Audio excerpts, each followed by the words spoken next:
Hello everyone, welcome back to another episode of circle of stories का जो latest season है. So the overall theme of this season was we are trying to understand the world around us. उसमें हमने बहुत different perspective लिए हैं climate के हवाले से, हमारे जो मुल्क में लॉ का इशू है, लॉ एंड लॉसनेस का, उसके हवाले से किए हैं. फिर हमने एक और इशू भी हाईलाइट किया था. But today we are trying to understand another important aspect which is communication. का क्या रोल है आज की दुनिया में, कैसे हम इसको बेहतर कर सकते हैं. And I am very fortunate and honoured because she doesn't do it very often. Selina Rashid Khan is with us. So first of all, thank you so much. Thank you for having me. So अब मैं इनका introduction देने लगा हूँ जो थोड़ा सा लंबा होगा, but you have to stick around.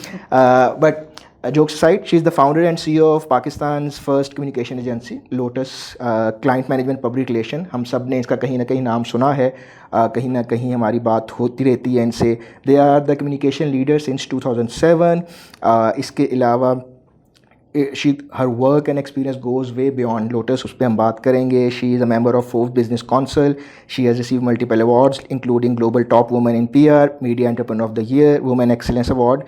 And इसके साथ साथ she is also the president of Public Relations, Event Management and Digital Activation Association. She is the board member at International Industries Limited and Zaman Foundation. So वो भी उन experience पे हमने बात करनी है कि those are different from PR or are they. She graduated with honors degree in politics from University of Warwick in United Kingdom. I'm very happy to be here. Thank you. Thank you. So my first question would be that I want to understand the ecosystem in 2007. I was back in university, but how did you come across, that I need to do this?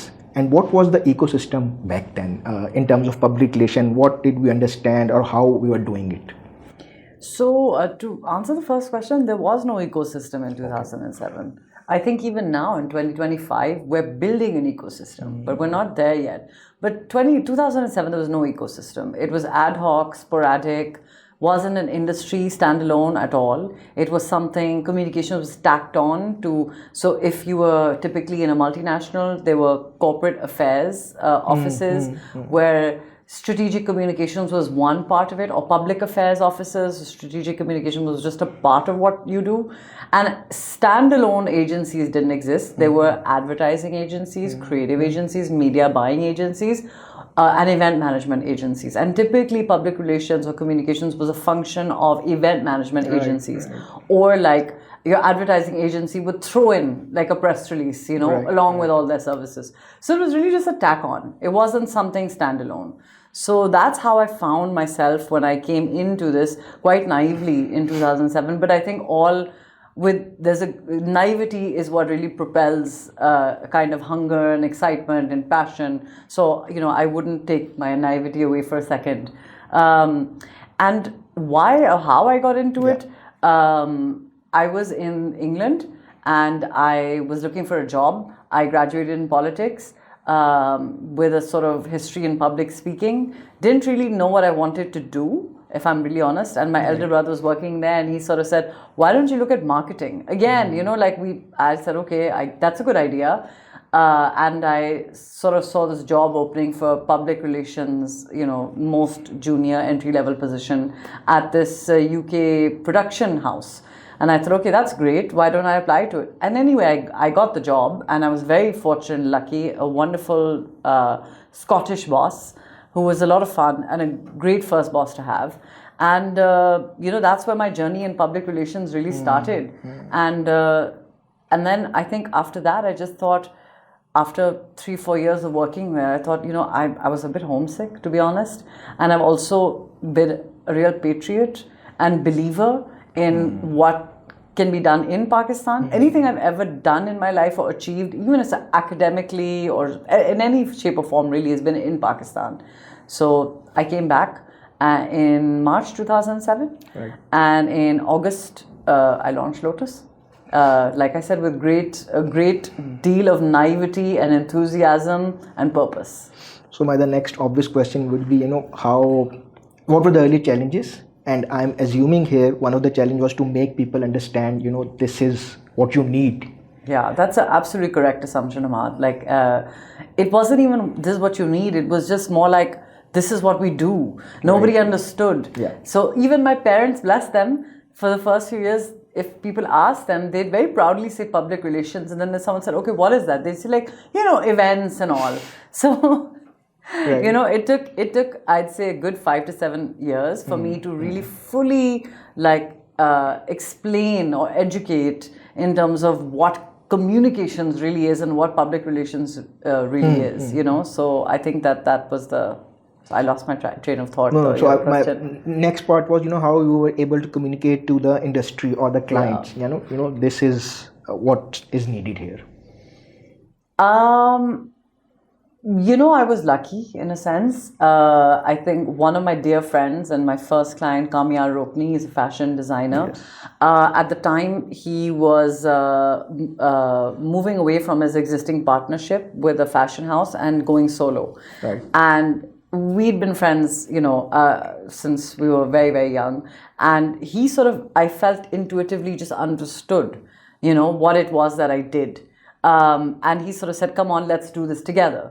So it started with him as my first client, and Kami is a big force in the industry, in the fashion industry. So the minute I was swanning around left, right and center with Kami and Rukni, other fashion designers took notice. And it was all word of mouth. So I think I got my break, I would say, by having my friend invest in me at a time that I was really young and new. And then my big break really came when Musharraf Hai, who was at that time just setting up L'Oreal in Pakistan. Okay. I didn't know her, she didn't know me at all. But she'd heard of my work, again through the fashion circles, met with me, I'll never forget, in Pearl Continental Hotel in Lahore, and said, why doesn't Lotus come and help us build our reputation and image in Pakistan? And I was, there was myself and one other person working at Lotus at the time. We were basically two ladies, that's it. Yeah. And, that was my first corporate client, because again, she just took a punt. So that was my next question. You got your client, you got, recognition and work, but then you had to build a team and build an ecosystem for them, at least start something. Yeah. So how was that journey? It's a struggle even till now, mainly because firstly, and for the people watching this in Karachi, they'll enjoy this, proud Lahori admitting, our professional culture and ecosystem is not yet, say, where a city like Karachi's is. There's a history and legacy of work and professionalism in Karachi. I suppose being, the commercial capital. Punjab or Lahore being, I think, essentially agrarian in many ways. A lot of people, I found that was their first time coming in their families into the workforce. At least the people that I worked with a lot initially. It's changed now, I think, absolutely, but I think it was very tough because firstly, think of it like people coming into their first jobs ever. Right. And secondly also, no history and no infrastructure of what it means to work in public relations or communications, because there was no blueprint for it in Punjab, at least at that time. So therefore there was no understanding. So it was very tough, but I feel I'm very grateful because through the years, a lot of people who worked at Lotus now set up their own public relations agencies. And that's interesting because, Ahmad, a lot of people say to me, that, you should shut this down and not allow it and take legal action. I think that's absolutely the antithesis of what you should do. Right. It is helping build an ecosystem. There's space for everybody. So while that's been a tough in terms of building teams. Yeah. People want to branch out, leave, go off on their own after year, 2, 3. But at the same time, I feel like you're building something more than your own company at the same time. But having said all of this, I will say that the team we have now and have had, I think, give or take, over the last 5-7 years has been really strong and really enabled us to foster a culture of macro thinking instead of just thinking about our company. Right. I think that's a very good point because as I was mentioned before the podcast started, we tried to build that comics ecosystem in Pakistan. Yeah. And back then, a lot of initiatives were happening, and our focus generally has been, at least in my point of view, that you have to build an ecosystem. It's not if someone else is starting, he's going to, damage you, or unless we have an ecosystem, we can't thrive. So another, I think, one of the brands or one of the things that was established in early year was Coke Studio. Yes, yeah. For those who don't know, there is also a song available on Coke Studio. I think we can skip that part of the podcast also entirely. So if you are smart enough, you can find it. I'm not going to tell you the name of the song. But how was that experience, and what were the early days of Coke Studio, because it's now one of the biggest brands and exports of Pakistan? Yeah, well, the Ministry of Foreign Affairs recognized it as the biggest cultural export from Pakistan. And, you know, that was such an achievement for every single person who's been part of Coke Studio since season 1, because it was Rohel Hayat's vision with, Coca-Cola's vision at the time. There was this wonderful gentleman at Coke called Nadeem Zaman. There was a wonderful lady called Amna Saeed. They're still thriving and doing really well in their careers. And they sort of got together with Rohel Hayat, I think, and, and their teams, of course, and said, and I think it was Rohel's idea. Coke Studio was already in Brazil at the time. There was already a blueprint for it, I would say, or like an idea of what it could be. Okay. But what happened in Pakistan is completely different. And the experience then to now has been great because it's been so evolutionary. Mm-hmm. What I love about Coke Studio, and I watch all of these, a lot of podcasts, a lot of reviews, a lot of breakdowns, and of Coke Studio kitna bura ho gaya hai, aur pehle kitna acha hota tha. Dark secret of Coke Studio. Yeah. I watch all of it, and I think everybody does. Yeah. But what I love is that it's so evolutionary. You know what Rohel started out with, this raw, completely stripped, live recording. Now these beautiful music videos, amazing sort of coming together of different artists. Like, I think that's for me, and I'm speaking not even from a communication lens. Sorry, I'm just speaking as a fan, I suppose. That Coke Studio is such a wonderful example of a Pakistani, made in Pakistan brand, let's say, that has stood the test of time and evolved with time and still continues to resonate across generations. True. So my experience with Coke Studio has always been, this is so much more than the sum of its parts, and therefore my work on Coke Studio, I've always looked at it from that lens, that and Lotus is, not even me, but we're just one part of such a big journey and big story that resonates with my kids now, who are 10 and 12. It resonates with, you resonated with my now late, grandparents. So, I mean, for me, that's just the unbelievable, impact of Coke Studio. One of my favorite memories of early Coke Studio is that, the house band used to be there, and it had representation from all the provinces in Pakistan. Yeah. And what I personally really loved was that, on every song, everyone was involved. Yeah. Now, yes, we have dedicated teams and, but if there is Garaj Baras or Your Number, there is Blochi drums also being played. So I really love that raw. And back then, yes, the set was really simple, the lighting was really simple, but it really, took off. Hamad, sorry, there are two songs from season, I think 1 of Coke Studio that I'll never forget the experience of being on that set, which was Sari Raat Jaga, and it was Garaj Baras. Just the way those songs, what happened in the studio at that, those recordings that day, that energy, that passion. So I feel you when you say that live, just being, and at that time, Rohel had live audiences come in. Oh. So there were actually people in the studio who were able to sit and watch the recordings happening. It was just absolutely electric. Lucky them. Because growing up, Janoon, Janoon die-hard fan through and through. Yeah. So Garaj Baras is definitely one of my all-time Coke Studio collaborations. It was sensational, even live, experiencing it at the time. It was as good. I can't even imagine. Yeah. Goosebumps. Yeah. But that brings me to my next question, and that's, you have helped shape public perception of Pakistan's most compelling brands through your journey and all these years.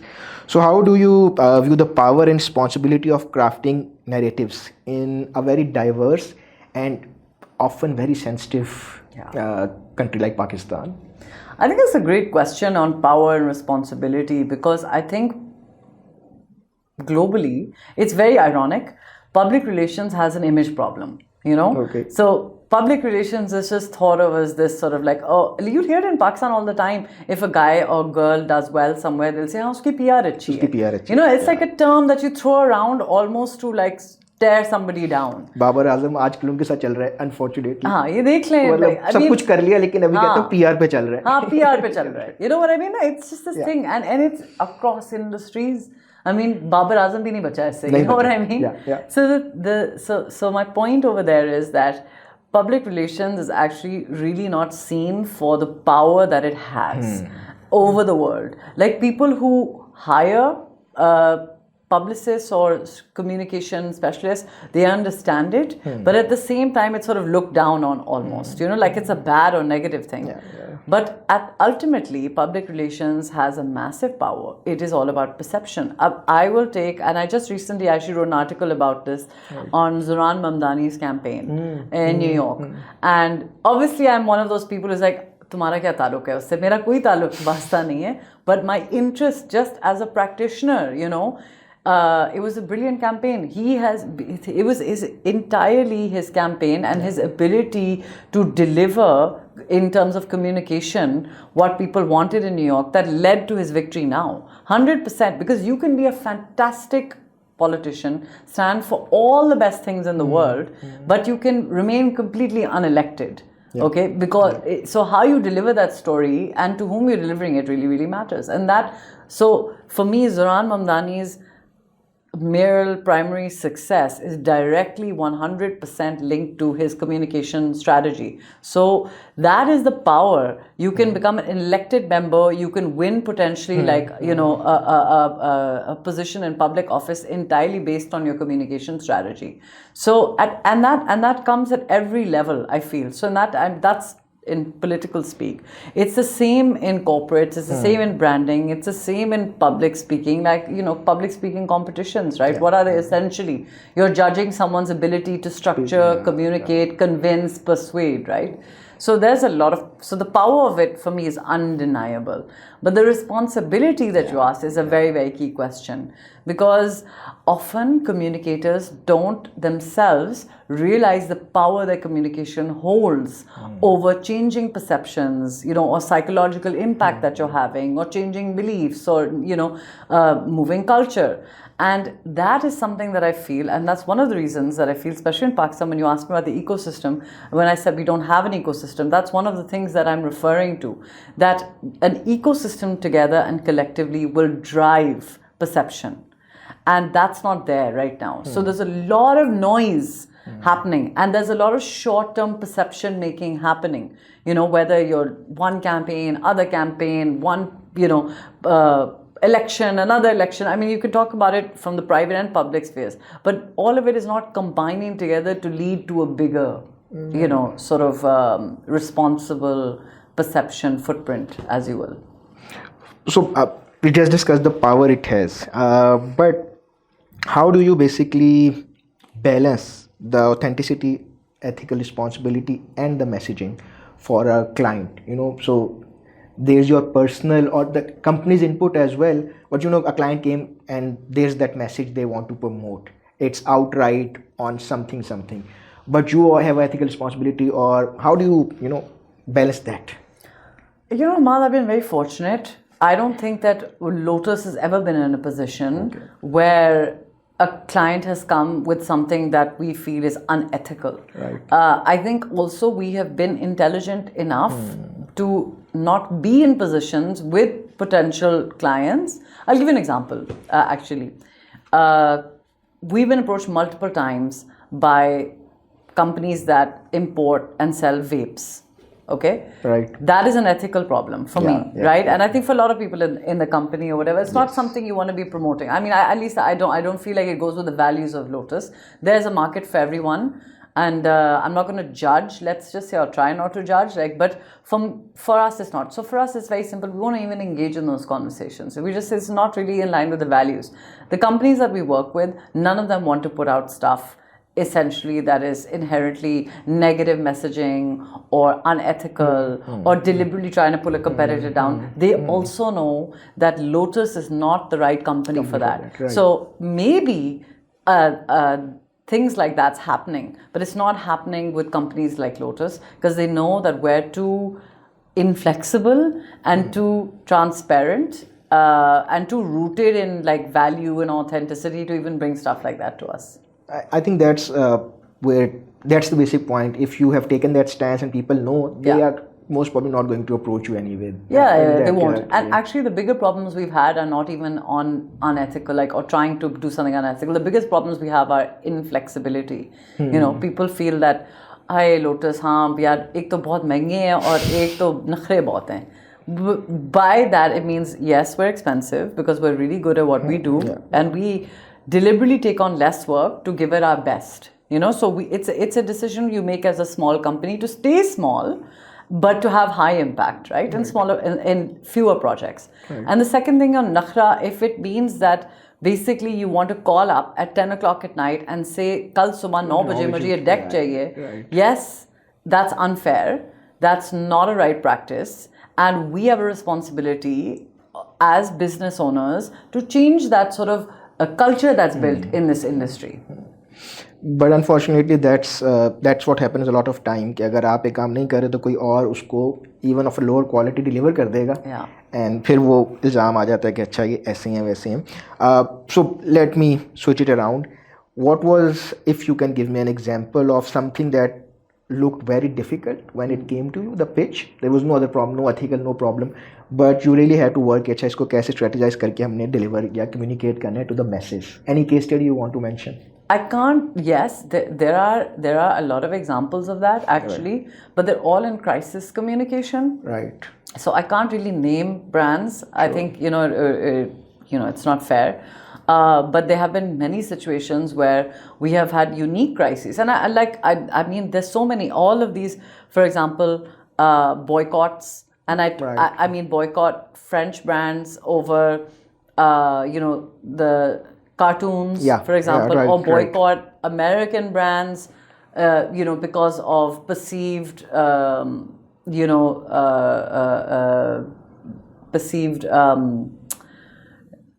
global negativity in the things that they're doing, for example, or support of things. I mean, boycott of brands perceived to be supporting Israel. I mean, there are numerous boycott of brands perceived to be like harming children, say medical, instead of helping them, they're harming them. There are lots of situations like that. So many of them rooted in absolute, I don't even know if this word, but falsity. It sounds nice. So much of this just ruined in, fabrication. And so there've been a lot of situations where people come to us and it often feels insurmountable. It's like, you're trying to change a perception in a country where the first reaction is naturally condemnation, especially when it's perceived to hurt, like Muslim sentiment, cultural sentiment. So sometimes it's gotten very hairy and very tricky sometimes. But you have to be in communications, you really have to have a very cool, calm, methodical mind, but also emotional intelligence. So a very good strategy on paper is not going to resonate unless you have an ability to have an intuitive sort of connection to the place in which you're operating. Right. I couldn't agree more. So Lotus has worked across fashion, arts, social causes. So if I was to ask you, what does culture mean to you in context of branding, national identity? You just mentioned, you came back for Pakistan, you believe in Pakistan. So how do you define our identity or culture? That's, I would have, so many years ago, I think I would have a very clear answer to that. Right. But I feel that right now, it's so hard for me to answer that because like all Pakistanis and all Pakistani business owners, no matter, irrespective of what size, I feel like right now we're in a transition, we're struggling. We're struggling with our identity. We're struggling with who we are. Where we get to at the end of the struggle remains to be seen. But I think that where our country is right now and the unprecedented difficulties that we face, right? Not just internally, wo to hamare hai hi hain, whether it's socio-political, economic, but geopolitically, the situations we're finding ourselves in at this point in time, just vis-a-vis, in India, Iran, I mean, it's Israel, Palestine, I mean, everything, right? So just by virtue of that, I feel right now our culture is, I would put a big question mark on top of that, because there's so much, like if you talk about culture, we're loving, we're warm, we're hospitable. Culture is what essentially makes the nation's heartbeat, but the nation's heartbeat isn't beating the way it should these days. So, we're also angry, frustrated, fed up. We're also poor, downtrodden, like grief. There's a lot of grief in our country right now. So I just feel like right now there's a lot of emotion in our country, and there's not been a clear outlet or resolution to it. That will take me back to my original point as well. Then how do you balance all of this in your communication or in the strategy? Because it's very dilute or transitional, as I said. Just to add on, just before the podcast, I was talking to Saad, and we were like, we genuinely didn't think we'll see a Pakistan-India war in 2025. Yeah, absolutely. We thought we were way past that. Yes. But now our kids have seen a war. And back in the day, 99, Kargil was something, we have vivid memories, but we never imagined, missiles coming. So that's just one example. But how do you, balance it out? Ahmad, you don't.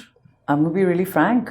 I can give you the right answer and tell you that, you keep looking at the bigger picture, but But the reality is, and I was discussing this with Saad right now, that we are all in survival mode in this country. Whether we admit it or not, that's what we're doing. Everybody keeps saying, wow, Pakistan is so resilient. We say it, hum bade resilient log hain. But resilience is not thriving. Resilience means that you're bearing all the blows that come to you one after the other and still standing on your feet. But standing on your feet shouldn't be an achievement. Asking us Pakistanis to be proud of just being able to stand on our feet, and that also not every one of us, only those who are like us, who are fortunate and privileged and, living in this wonderful bubble of entitlement. The rest of the country is not. So very frankly, when you say how do you balance it, you don't balance it. You get up every day, you go to work because you have to survive. You've built something and you want it to, live on. But the strategies that you're making for your clients and the approach you're taking, very frankly, I think, and I can speak, I feel confident that I speak for everybody in the communications industry. We're doing it for today, and we're doing it for the next week and the next month, but we're not doing it for the next 5 years. We're not doing it for the next 10 years. We're doing stuff now, because building, we've all done that. Now, 5 years ago, we built for the next 5 years, and it's gone nothing like that. So everybody's just building for what you can protect and what you can grow right in front of you right now. So a lot of work you do is basically behind the scenes. Narrative is built, a great campaign is out there, people would appreciate or, take it down. But what is something that, that you steered and you're really proud of, and you saw the change happening in front of you, the way you envisioned or the way you intended? Any example if you want to share? I would love to. One that I never talk about, and in fact, probably the second time I'm ever talking about it really publicly, is the work that I did with the foreign minister and at the Ministry of Foreign Affairs. So that was very, very rewarding in a very different way, because I did a lot of work that I know will never be recognized, and I know it'll never even be seen as mine, and I'm okay with that. So it was personal growth, because especially when you build something yourself, and I think we all have this wonderful ego in us where you want to claim, and you want we all do, and you want the credit, you want people to say, oh, how fantastic, well done, Selina, you were amazing, you did this, or you get an award for it. Or the work that I did at the Ministry of Foreign Affairs was essentially to reform, with the team, obviously under the Foreign Minister, the Pakistan's public diplomacy agenda. And under that, there were 3 or 4 strands. There was digital diplomacy, economic diplomacy, cultural diplomacy. And under digital diplomacy, what we did was bring the entire Ministry of Foreign Affairs and all of its embassies and missions across the world online, onto Twitter, onto Instagram, onto Facebook, and get everybody onto the digital diplomacy sort of stream. And it sounds so basic, but it's really not working. It's really not. It's not. And we helped set up at the Ministry of Foreign Affairs, it was a vision of the Foreign Minister at the time, a strategic communications division. So this amazing ministry, and they're incredible diplomats over there, just training and upskilling them in how to communicate in today's modern age. Because bureaucratic communication, Ahmad, is very, very different from private sector communication. It has its own merits, but it has its limitations, just like private sector communication. So trying to basically bring a private sector lens to the Ministry of Foreign Affairs. So today, when you see the Ministry of Foreign Affairs so active all over, on digital diplomacy, you see them celebrating 75 years, 50 years relationships with different countries, hosting big cultural diplomacy events. Like, that's all the work that I was part of doing, with others. So for me, that was the most rewarding. And like I said, rewarding on a professional level, because you have a macro sort of, let's say, like a national and international footprint for the work. So it's not just a small private sector campaign you're doing. It's it's institutional.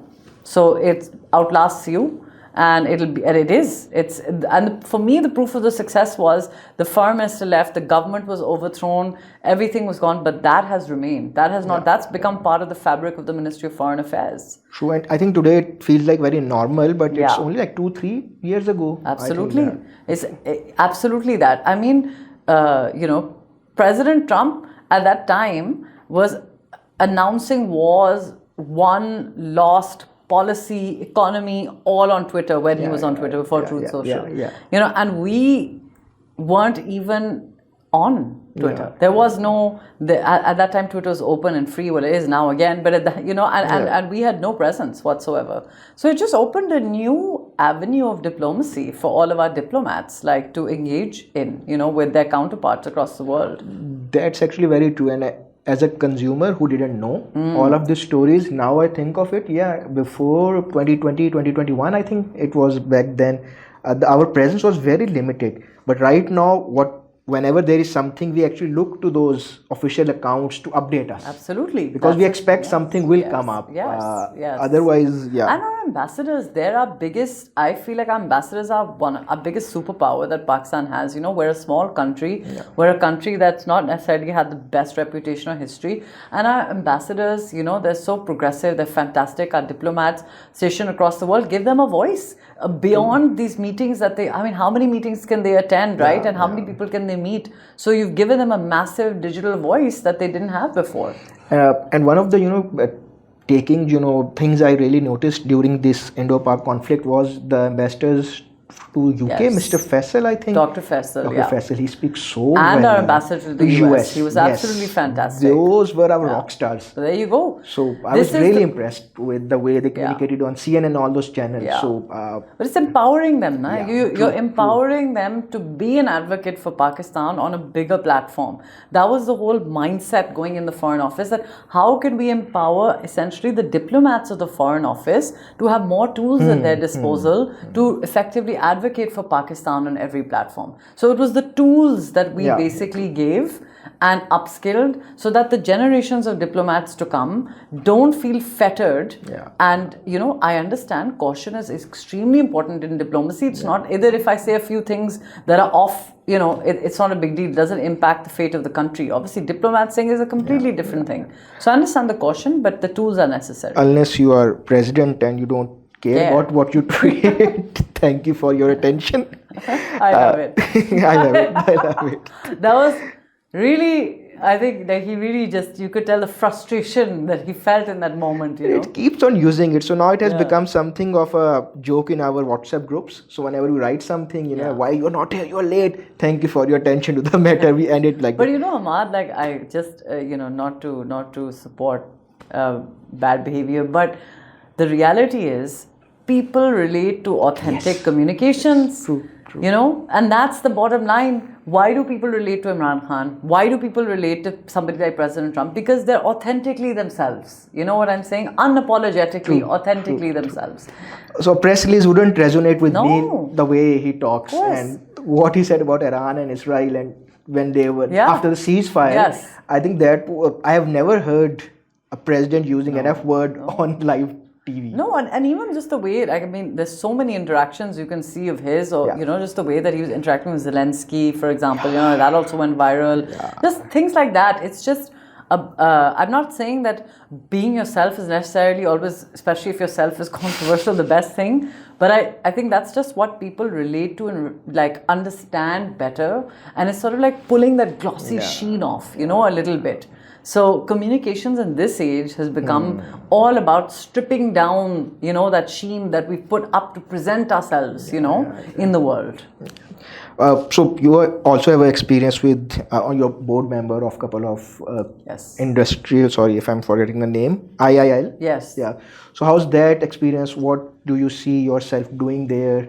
Because that's not the genuine PR thing. Yes, it's not at all actually, and it was really nice those opportunities came my way because you know, as a professional, you want to keep evolving. Right. And that doesn't mean that all evolution needs to be in the industry in which you're in. Sure. In fact, I feel like having been on the board now for almost 3 years of International Industries Limited, I just feel like there's so much learning. You learn from so many other people on the board with you and their experiences. And invariably on boards, by the way, at least for me, everybody's much older than you know. So there's a lot of wisdom. You can look at it either which way, but for me, there's a lot of wisdom in that. So, you know, being on those boards and even on Imension, a board that I'm recently joined, I think there's just a lot of learning. You know, you learn from their experiences, and also these are big companies with big global footprints, exporting services or products made in Pakistan across the world. So you also learn a lot more about what it's like to actually do business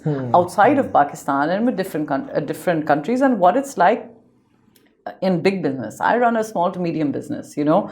So learning the sort of challenges and the rewards of these bigger businesses is eye-opening. So I am going to take a very cliched question, but you just mentioned a company abroad and a local company. So how has been your experience of being a young woman in that boardroom? Is it any different by the British company or the Pakistani company? You know, it's okay. I'd say that anywhere in the world, being a young woman in a boardroom with all men, it is different. It's intimidating. For me, it's been intimidating. Doesn't matter about Pakistan or the nationality, basically, or the geography. It makes no difference. It's the gender and the age.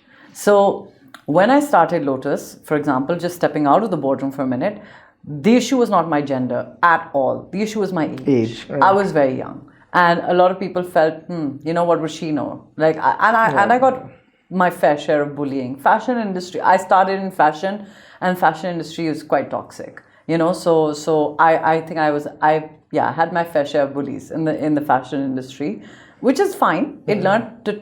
Like, I had to toughen my skin up a bit, which led me to the situation that now that I'm in boardrooms, it's definitely intimidating. It's not anymore, but when I first joined the board, I was intimidated. I felt like everybody just knows a lot more. They're running like these multi-million-dollar companies. I'm just a small to medium business based out of Lahore. You know, like, what do I know? There's a lot of, there's a term for it, you know, when you don't, when you yourself, you start, anyway, I can't remember the term, but basically you stop believing in yourself a little bit. You start feeling like you don't deserve to be there a little bit.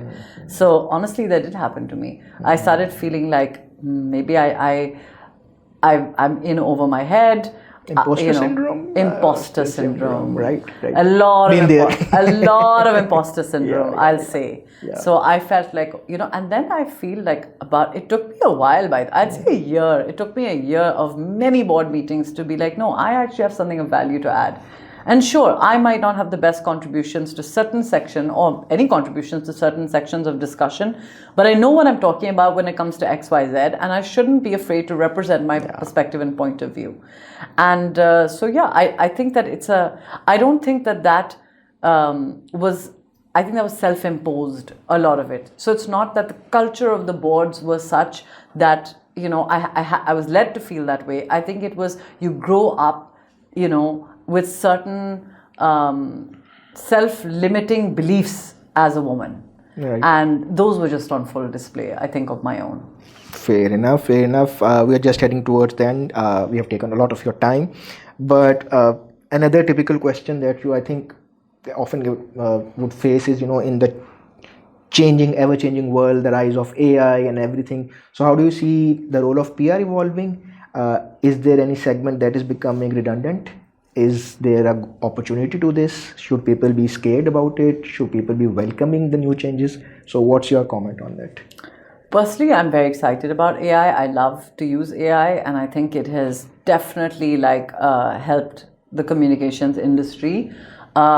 Just in terms of automation, the basic level tasks that you would spend a long time on, now it's really, really quick and easy, so it's really, I feel AI has been a great assistant, let's put it that way. Right.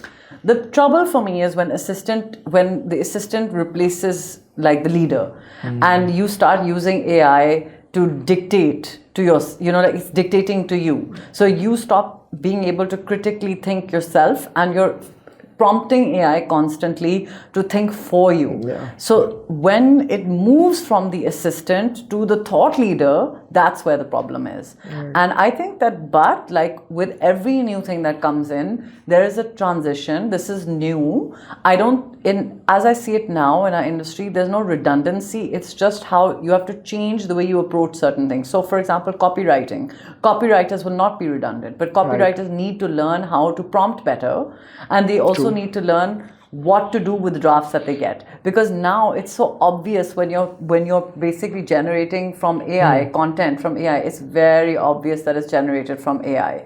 There's a certain rhythm, style, tone, punctuation, wording. It's very obvious. So your ability to harness it to suit you, as opposed to changing yourself to suit AI, is where I think that the real balance is going to come in. So just to summarize that, I would say, again, AI, use it as an assistant. Don't use it as a thought leader. Right, fair enough. Last question. It's a bit of a philosophical one, but when all the campaigns or clients are long past, what is one contribution you hope your work will be remembered and the way Pakistan sees and remembers you? That is so easy for me though to answer. Okay. I'll say, because maybe it's after you turn 40, you become a little reflective. I think it's that I'm 42, but I think I started getting reflective, and I'm very clear on that. I want to build an ecosystem for communications in Pakistan.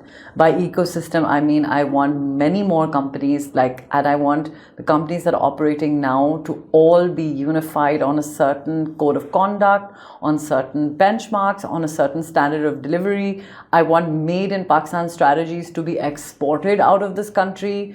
And I want public relations and communications as an industry to be recognized for its cultural and economic contribution to Pakistan. So that's what an ecosystem looks like. Wonderful. And the way your journey has been, I'm quite sure you will get there, and you will be leading us. You will be leading us there. I appreciate that. So we wish you all the very best. If me or my platform can be of any help in that journey, we are always available. Well, you already are. Thank you for all your insightful questions and giving me an opportunity to ramble quite a bit. But I appreciate that. Thank you so much for giving us time, sharing your thoughts. It was a pleasure to have you here, and hopefully we'll sit for another session some other time. Yeah. And but thank you for today. Thank you so much. Thank you. Thank you. Thank you ji. Until next time, Khuda Hafiz.